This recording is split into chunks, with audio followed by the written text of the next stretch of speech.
Overlord was the most significant Allied operation of World War II, leading to the liberation of Northwest Europe. But the conventional view of the build-up and control of forces through the years has become confused. However, an account has come to light that was written at the time by a serviceman with the US Army that tries to set the record straight. Called Forgotten Ports, Staff Sergeant Irwin Swerdlow, writing in the US Army Transportation Journal in 1945, says Glasgow, Liverpool, Belfast, the Bristol Channel ports, and even Southampton in some measure have lapsed into obscurity. The harbours of the United Kingdom base, great and small, became the forgotten ports. It is perhaps because of his own sense of injustice that he highlights some of the critical aspects of Operation Overlord and how these so-called forgotten ports contributed. Staff Sergeant Irwin Swerdlow describes how planning for D-Day was started in December 1942 and how the landings were to be radically different. Overlord, however, was designed to effect a landing upon a shallow beach, this involving the use of amphibious craft. Ships were required that could be beached. Overlord was strictly a shore-to-shore proposition.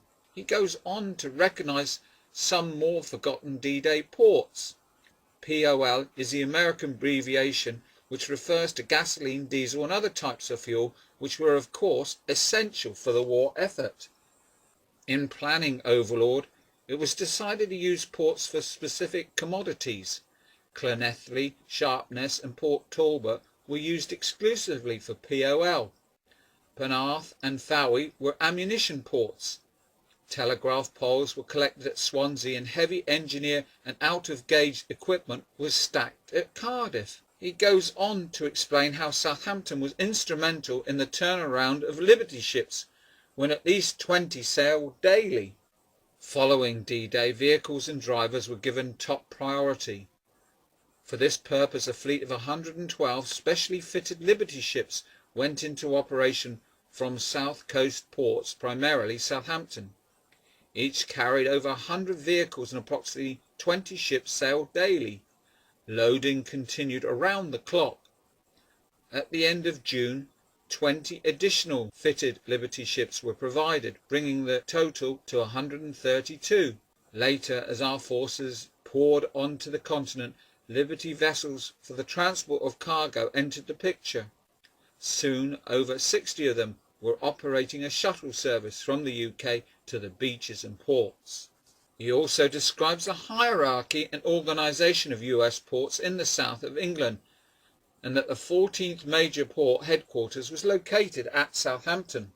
Early in May, a month before D-Day, Southampton and its litter of sub-ports became the focus in the preparation for the great outbound movement to the continent. These sub-ports, operated by the 14th port with headquarters at Southampton, included Portland, Weymouth, Truro, Plymouth, Falmouth, Dartmouth, Hale, Totnes, Hamble and Poole. Hamble, an outport of Southampton, was so important to the Allies as a source of POL products that it even gets a special mention. But Staff Sergeant Irwin Swerdlow saves his best description till last. Southampton, of course, was prepared at all times. When Patton was ripping up Brittany, Southampton was called upon to furnish critical supplies with the necessary vehicles and drivers. Within 24 hours, depots were ransacked and quartermaster, truck company, transportation corps drivers lined up for the job. 3 LSTs were loaded. They headed for Brittany. A destroyer escort accompanied them part way and then left them strictly on their own. When the craft beached somewhere in the vicinity of Morlaix, surprised Frenchmen hailed them as their liberators. Several hours later, Patton's unit showed up. Southampton had outstripped even the Lightning Patton. Patton was the most feared of the Allied generals, and his Third Army embarked at Southampton. The article goes on to stress the volume of traffic dealt with at Southampton. In the lead up to D-Day, Southampton was the busiest port in the UK and the third busiest in the world. It is estimated that no port was comparable to Southampton over the period of Operation Overlord, when loading and unloading was at its most critical. When VE Day came, 1,800,000 personnel had been embarked from Southampton. Weymouth, Portland had embarked another 500,000. Between D-Day and VE Day, Southampton had loaded out 240,000 vehicles, and Weymouth, Portland had shipped another 143,000. The deadweight tonnage of these vehicles was approaching 2.5 million. In the same period, tonnage of vehicles, cargo, POL products and all other types of cargo handled at Southampton exceeded 2.75 million deadweight tons. Southampton and other 14th port installations handled nearly 4 million tons. Between June the 6th and May the 8th, Southampton handled approximately 8,000 vessels. All the subports together with Southampton handled slightly over 9,500 ships. Over an 11-month period, the 14th port handled almost 28 ships a day. Weymouth loaded 2,300 LSTs and 1,500 LCTs.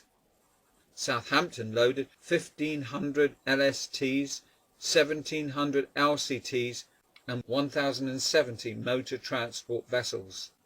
Although it is not generally recognised, British Major General Sir Nigel Holmes, speaking in 1945, said, "Without Southampton we could not have done D-Day," and to commemorate the greatest achievement in the history of the port, there is a plaque next to the door of a wing of the Civic Centre used as the headquarters of the US Army during Operation Overlord.